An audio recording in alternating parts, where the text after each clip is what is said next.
প্রতিদিনের মতন আজকে আবারও একটি রেসিপি নিয়ে আপনাদের সামনে হাজির হলাম। আজকে আমি বানিয়ে নেব দুধ পুলি পিঠে। একদমই নরম তুলতুলে, মুখে দিলেই মিলিয়ে যাবে। নমস্কার বন্ধুরা, মাই কিচেন মাই ব্লগে সবাইকে আবারও একবার স্বাগত। আসুন তাহলে শুরু করা যাক আজকের রেসিপি বানানোর জন্য এখানে আমি নারকেল নিয়ে নিয়েছি আর নারকেলটাকে কুড়িয়ে নিয়েছি, আর তার সাথেই নিয়ে নিয়েছি এখানে পাটালি গুড়। এখন গ্যাসের মধ্যে কড়া বসিয়ে দিয়ে দিলাম কোরানো নারকেলটা, আর তার সাথে যে গুড়টা নিয়েছিলাম সেই গুড়টা এখানে দিয়ে দিচ্ছি। এটা আমি প্রথমেই পুর বানিয়ে নেব, আর এই পুরটা কিন্তু খুব সহজে আর খুব তাড়াতাড়ি কিন্তু তৈরি হয়ে যায়। গুড়ের সঙ্গে নারকেলটা এখন ভালো করে একটু মিশিয়ে নেব, আর গুড়টা নরম হয়ে গেলে আবারও খুব ভালো করে মিশিয়ে নিলেই পুরটা কিন্তু রেডি হয়ে যাবে। টোটালি পুরটা করতে 7 থেকে 8 মিনিট সময় লাগে, খুব বেশি সময়ের প্রয়োজন হয় না। এই সময় গুড়টা একদমই মেল্ট হয়ে গিয়েছে, তো এইভাবেই আমি 2 থেকে 3 মিনিট সময় নিয়ে একটু মিশিয়ে নেব, তাতে করে রেডি হয়ে যাবে পুরটা। আর এই পুরটা কোনো রকমভাবেই কড়া পাক করে বানানো যাবে না, তাহলে যখন পুরটা ভরা হবে তখন কিন্তু পিঠেগুলি ফেটে যাবে। গ্যাসের ফ্লেম লো টু মিডিয়ামে রেখে 2 থেকে 3 মিনিট সময় নিয়ে খুব ভালো করে মিশিয়ে নিচ্ছি। আর এটা মেশানো হয়ে গেলেই নামিয়ে নেব, আর নামিয়ে পুরটা খুব ভালো করে ঠান্ডা করে নিতে হবে। তো এই পর্যায়ে পুরটা একদমই রেডি হয়ে গিয়েছে। এখন গ্যাসের ফ্লেমটা অফ করে দেব, আর একটা পাত্রে নামিয়ে ঠান্ডা করে নেব। এদিকে কড়াটা আবারও পরিষ্কার করে বসিয়ে দিয়ে কড়ার মধ্যে দিয়ে দিয়েছি 1 বাটি পরিমাণ সুজি। এখন সুজিটা শুকনো কড়াইতেই খুব ভালো করে নাড়াচাড়া করে একটু ভেজে নিতে হবে, আর গ্যাসের ফ্লেমটাও অবশ্যই করে লো টু মিডিয়ামে রেখে ভাজবেন, নাহলে সুজিগুলি লাল হয়ে যেতে পারে। আর সুজি লাল হয়ে গেলে পিঠেটা তখন কিন্তু ভালো লাগবে না খেতে, আর দেখতেও ভালো লাগবে না। আজকের পুলি পিঠেগুলি সুজি দিয়ে বানাবো, আর একদমই নরম তুলতুলে তৈরি হবে, যেটা মুখে দিলেই একদমই মিলিয়ে যাবে।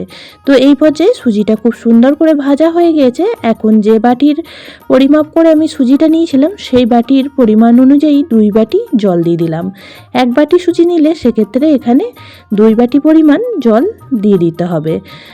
তো জলটা দিয়ে এখন খুব ভালো করে মিশিয়ে নিচ্ছি, আর গ্যাসের ফ্লেম লো টু মিডিয়ামেই থাকবে। তো এইভাবেই কন্টিনিউ নাড়াচাড়া করে একটা ডো রেডি করে নেব। পুরনো বন্ধুরা সবসময় আমার সাথে থেকে আমাকে এতটা সাপোর্ট করার জন্য অনেক অনেক ভালোবাসা। নতুন বন্ধুরা যারা চ্যানেলে ভিজিট করছেন, চ্যানেলটি এখনও পর্যন্ত সাবস্ক্রাইব করেননি, তাদের কাছে অনুরোধ রইল চ্যানেলটি সাবস্ক্রাইব করে পাশের বেল আইকনটি অল করে দেবেন, তাহলে আমি যখনই কোনো ভিডিও দেব নোটিফিকেশন সবার আগে আপনাদের কাছে পৌঁছে যাবে। তো এইভাবে কন্টিনিউ নাড়াচাড়া করতে করতে ডোটা কিন্তু একদমই শক্ত হয়ে যাবে, আর কড়া ছেড়ে উঠে আসবে। সেই পর্যায়ে গ্যাসের ফ্লেমটা অফ করে দিতে হবে। তো এখন ডোটা প্রায় রেডি হয়ে এসেছে, আরও কিছুক্ষণ সময় নিয়ে একটু মিশিয়ে নিয়েছি, আর কড়া ছেড়ে এখন ডোটা উঠে আসছে। এখন একটা থালার মধ্যে নামিয়ে ডোটা হালকা একটু ঠান্ডা করে নেব। হালকা একটু ভাপটা ছেড়ে গেলে এখন হাতে করে খুব ভালোভাবে এটাকে মুথে নিতে হবে। হাতে সহ্য করা গরম অবস্থাতেই ডোটা খুব ভালোভাবে এইভাবেই কিন্তু মেখে নিতে হবে, তাহলে এই পুলি পিঠেগুলি খুবই নরম তৈরি হবে। ডোটা বেশ কিছুক্ষণ সময় নিয়ে মথে নিয়েছি। এখন ডোটা থেকে ছোট ছোট লেচি কেটে নিচ্ছি। যেভাবে লুচি বা রুটির লেচি কাটা হয় সেইভাবেই কেটে নিচ্ছি। আপনারা ছোট বড় সাইজ যেভাবে পুলিগুলি বানাবেন সেইভাবে এখানে লেচিগুলি কেটে নেবেন। তো এখানে আমার সমস্ত লেচিগুলি কাটা হয়ে গেছে, আর পিঠেটা কীভাবে বানাচ্ছি সেটাই আপনাদের দেখিয়ে দিচ্ছি। একটা লেচি নিয়ে মাঝখানটা একটু বাটির মতন শেপ করে নিচ্ছি, তাতে করে পুরটা খুব সুন্দরভাবে ভরা হবে। এখানে আমি 1.5 চামচ পরিমাণ পুর দিয়ে দিচ্ছি, আর পুরটা দিয়ে এখন মুখটা খুব ভালোভাবে সিল করে দেব। আর সিল করে ওপর থেকে একটু ডিজাইন বানিয়ে নেব। আপনারা আপনাদের পছন্দ মতন যে কোনো ডিজাইন এখানে বানিয়ে নিতে পারেন, বা শুধু এইভাবে মুখটা আটকে পিঠেগুলি রেডি করে নিতে পারেন। এইভাবে যদি বানানো হয় পুর একটু ফেটে বেরিয়ে আসবে না, আর পিঠেগুলি দেখতেও কিন্তু খুবই সুন্দর লাগবে। তো মুখটা আমি সিল করে দেওয়ার পর ঠিক এইভাবে হাতে করে একটু ডিজাইন বানিয়ে নিলাম, তাতে করে পিঠেগুলি দেখতে খুব সুন্দর লাগছে। আর এইভাবেই এখন সমস্ত লেচিগুলি থেকে পিঠেগুলি একই রকমভাবে রেডি করে নেব পুরটা দিয়ে, আর মুখগুলি এইভাবেই সিল করে একটু ডিজাইন বানিয়ে দেব।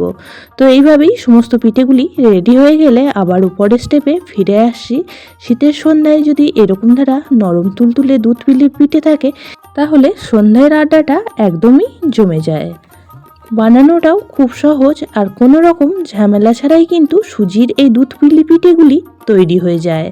তো এখন সমস্ত পিঠেগুলি আমি তৈরি করে নিয়েছি, দেখতেও খুবই সুন্দর লাগছে।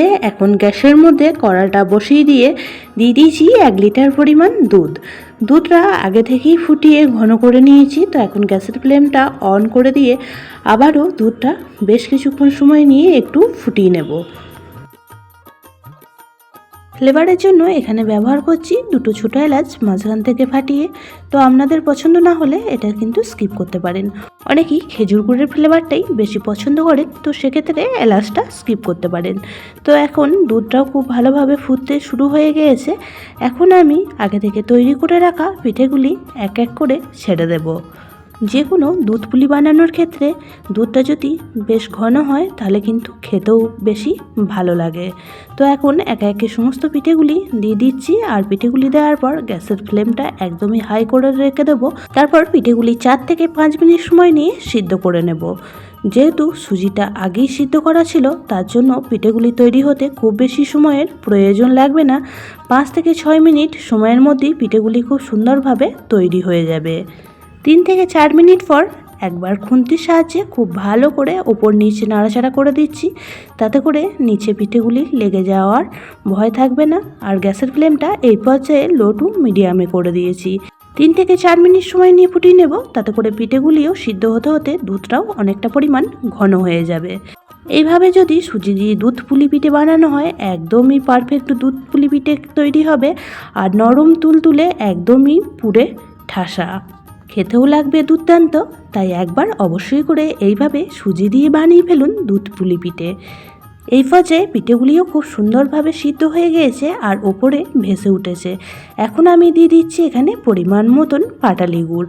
আপনারা চাইলে চিনি দিয়েও বানিয়ে ফেলতে পারেন, তবে এখন শীতের টাইমে পাটালি গুড় বা খাজুর গুড় বাজারে প্রচুর পরিমাণে পাওয়া যাচ্ছে।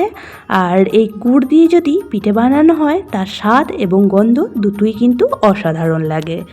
গুড়টা এখন খুব ভালো করে মিশিয়ে নেব, আর মেশানো হয়ে গেলে গ্যাসের ফ্লেমটা অফ করে দেব। গুড়টা দিয়ে খুব বেশি টাইম ফোটানোর প্রয়োজন নেই।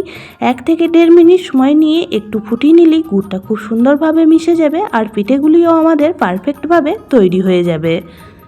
দেখেই বোঝা যাচ্ছে পিঠেগুলি খুব সুন্দরভাবে তৈরি হয়ে গেছে আর দুধটাও ঘন হয়ে গেছে। এখন গ্যাসের ফ্লেমটা অফ করে দিয়ে 10 মিনিট রেখে দিয়েছিলাম, তারপর একটা পাত্রের মধ্যে নামিয়ে নিচ্ছি।